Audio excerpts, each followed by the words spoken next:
yesterday, Donald Trump sat down for an interview that aired yesterday on Univision, where he laid out his agenda if he's elected president again.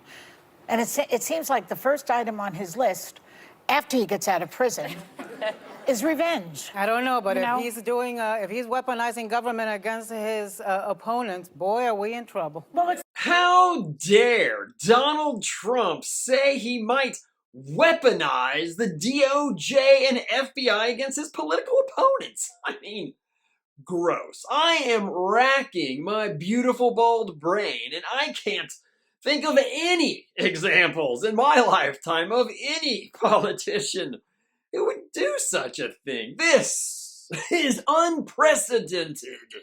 Decades, this type of thing keeps on happening. It feels like McCarthyism. It feels like J. Edgar Hoover's list. Anti-Semitism is back. Anti-Semitism is on the rise. Islamophobia is on the rise. That huge rise of Islamophobia. I, for one, can't turn on my TV without seeing Hasidic Jews kicking down the doors of mosques all over the world. Oh, the humanity. They don't understand that that's a dictatorship. They don't see the signs of fascism. And they don't.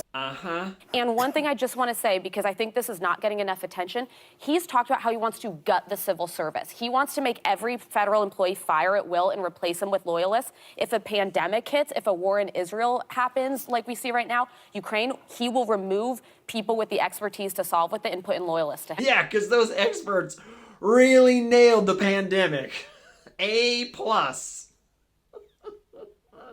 What planet do you live on?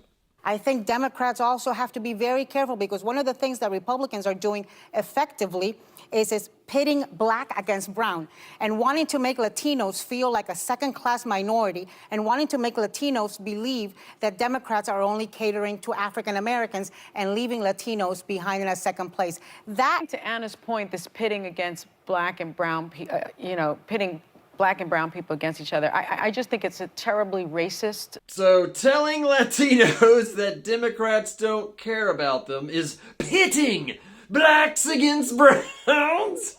You mean identity politics? Your bread and butter? The only thing you think about day and night other than cupcakes?